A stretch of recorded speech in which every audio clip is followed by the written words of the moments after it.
So when I was trying to run it, um, it did not start. So what happened when I crank it? Even if I use the choke, it cranks, but it blows out the air from the carburetor.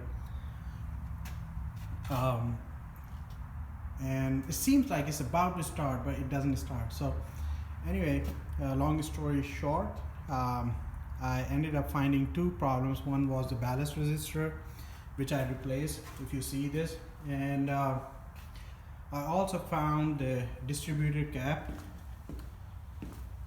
the middle of the coil, um, um, wire, actually inside the distributor cap, the pin, the carbon pin, or whatever you call, was actually flat instead of coming protruding outside, so it can touch the rotor. So these two things I found were broken or were not within the spec. So I ended up replacing both ballast resistor, distributor, the cap, the dust cover. Then same time I bought the new coil, and then new battery, then new harness. So almost, and also I also replaced, because it was not charging my battery, so I replaced the alternator. It was already a 12 volt tractor when I bought it. It came with it with a 12 volt converted. So so I did almost other than solenoid, this part, I did replace everything, almost everything except this cable and this solenoid. I replaced the battery cables, the harness, alternator, distributor, cap, not the distributor cap, and the coil. So one thing I would like you to know is the coil, I bought it, it has a built-in resistor in it. That I did not know until I was reinvestigating everything again. So I bought this coil online, so it has a built-in resistor. So I believe if a coil has a built-in resistor, then you don't need the ballast resistor. That is one thing. So when I will try to start, I will actually put back the old coil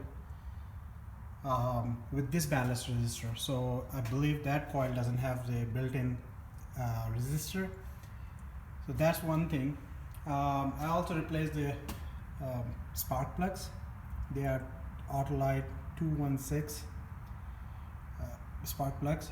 They are replaced it.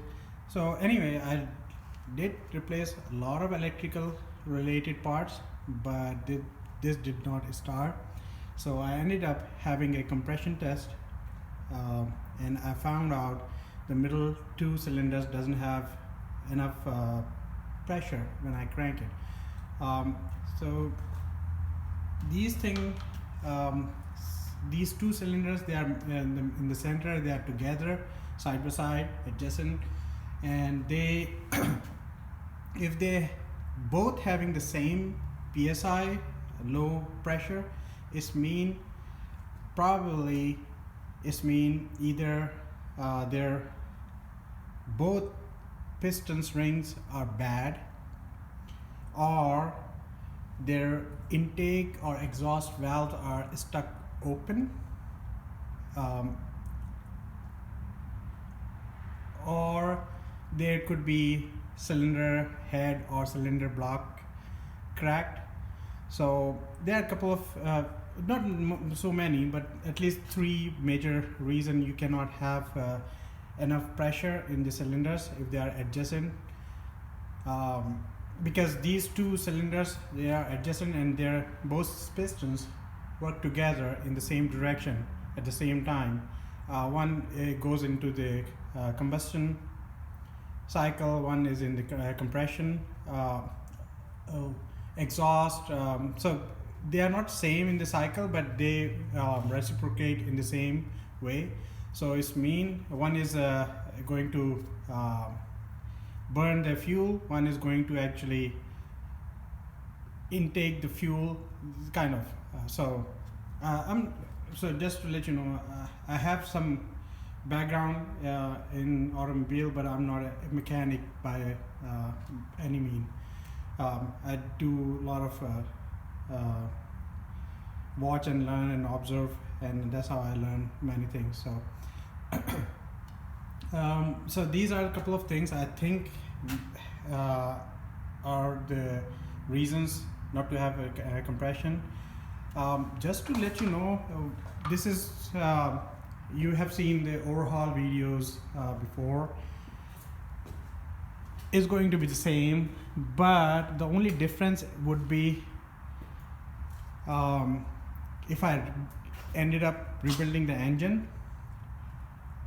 The difference would be my engine is already cracked. The block is already cracked. There's a horizontal crack. When I bought this tractor a few years back, the owner already disclosed that it has a cracked engine block. And when I bought it, I ended up having it welded, and epoxy was applied. So then there was no coolant was leaking.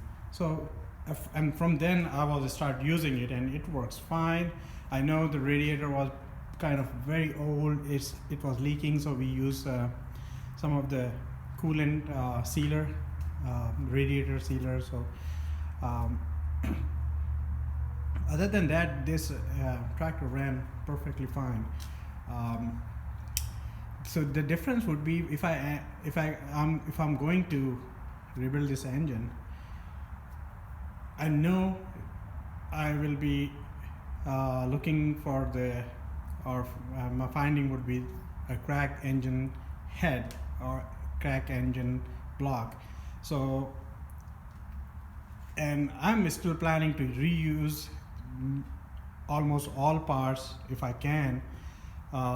Even I know the cracked engine is a cracked engine, and not many people invest on this. But however, I don't want to spend too much money and in that. But definitely machine shop, if I take them take this engine for machine shop, they may not gonna work on it because they know it's cracked.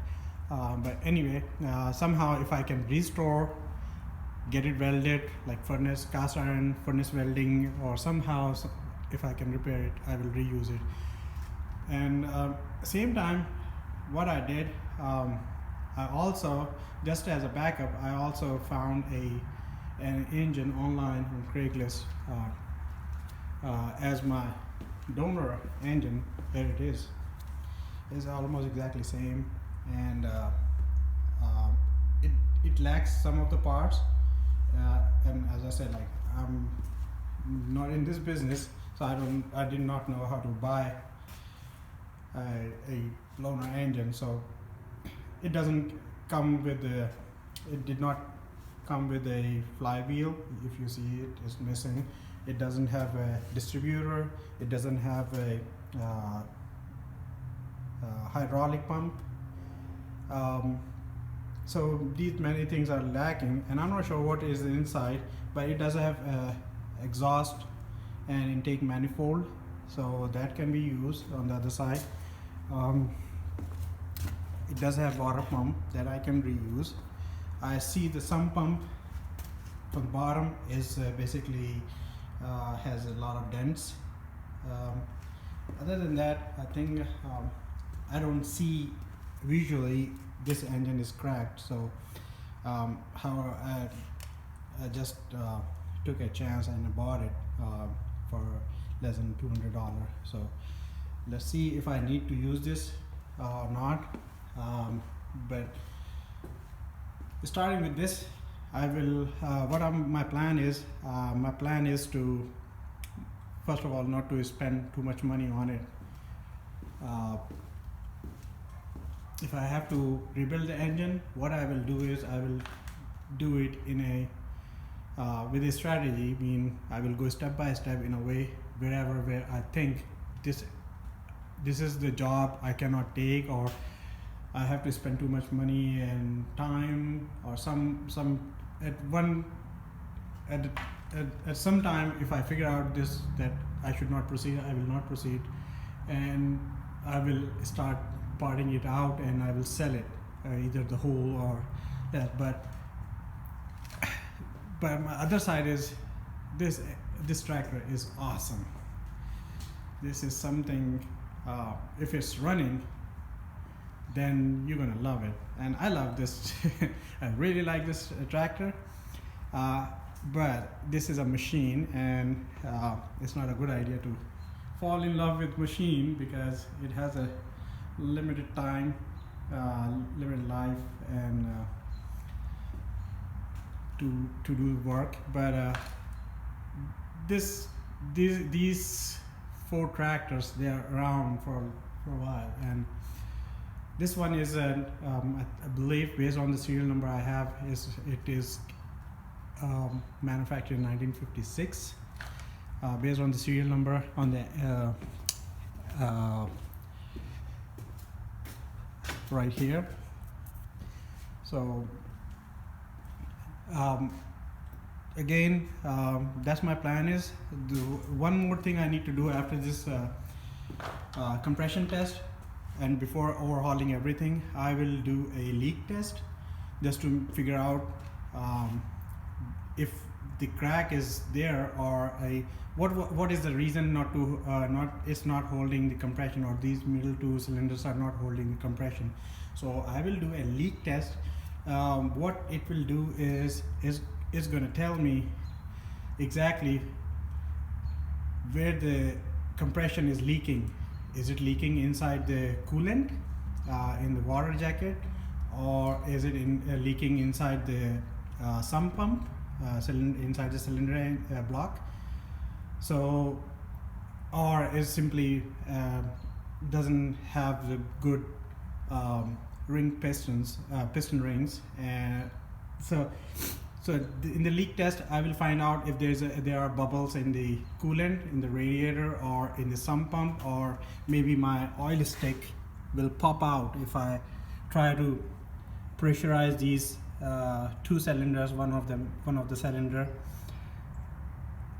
which will cause the pressure to build and leak somewhere. If it's leaking inside the sump pump, this dipstick should pop out. Or I will see if it's leaking inside the coolant or water jacket, then there should be some air in the radiator.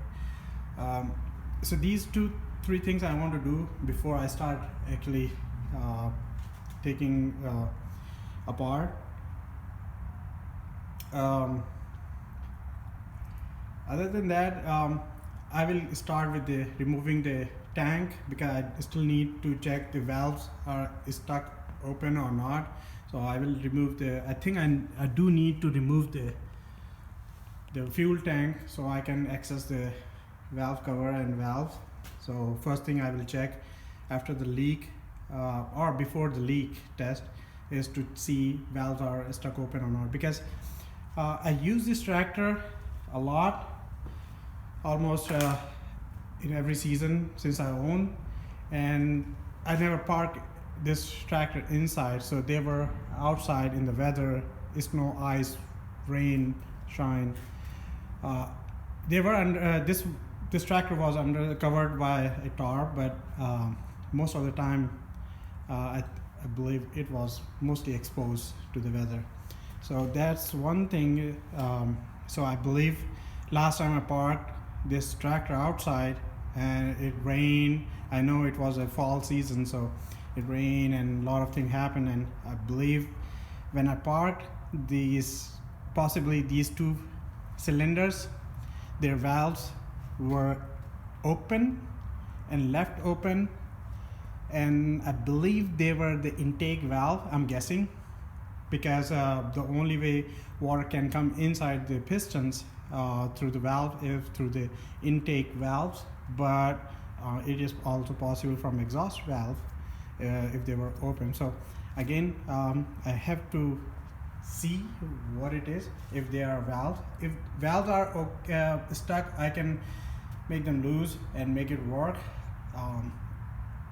hoping there are no other issues. But if there are other issues, then I have to actually definitely move forward and proceed to rebuild the engine. So that's what it is. So I will find out when I'm gonna do this. I'm going step by step. So next few days, I will do those small tasks to investigate. If I can make it work, that's fine. Otherwise, I'll take it apart. I will split the engine from the rest of the tractor, and I will see what I can do. So the knowing what we know is the engine is cracked, but it's welded, and was made in a way so it was running. I think if I do the overhaul, I will make sure I will overhaul the carburetor. I will make sure I will check and test the oil pump inside. I will make sure my water pump is working. I will also make sure somehow I can get this radiator core rebuilt. If not, then I will buy a kit, radiator kit for this tractor online. So again, everything costs money, and I'll try to see if I can do it for less. Again, I do not have much experience. This is going to be my first engine rebuild. What else? I'm also I do have a engine stand, but I do not have a engine lift or anything to lift it off. I know this engine is very heavy. This one is really heavy. I don't know how I took it off from my truck when I bought it. It was so heavy. I'm thinking even if I disassemble this one, remove the head cylinder, head block, remove the crankshaft, it's still going to be, the block is still going to be heavy. It's heavy. I'm not kidding. So definitely I need a engine hoist so I can actually take it apart. So that's the tool I'm missing. Other than that, I have almost all tools I needed for torque and with the torque specs and everything. So that's the plan. So finger crossed, I will update in my next video if I proceed to rebuild the engine, and will disclose the results, what I find, what is my finding, if valves are open or not. So that's about it. We'll see you again. Bye.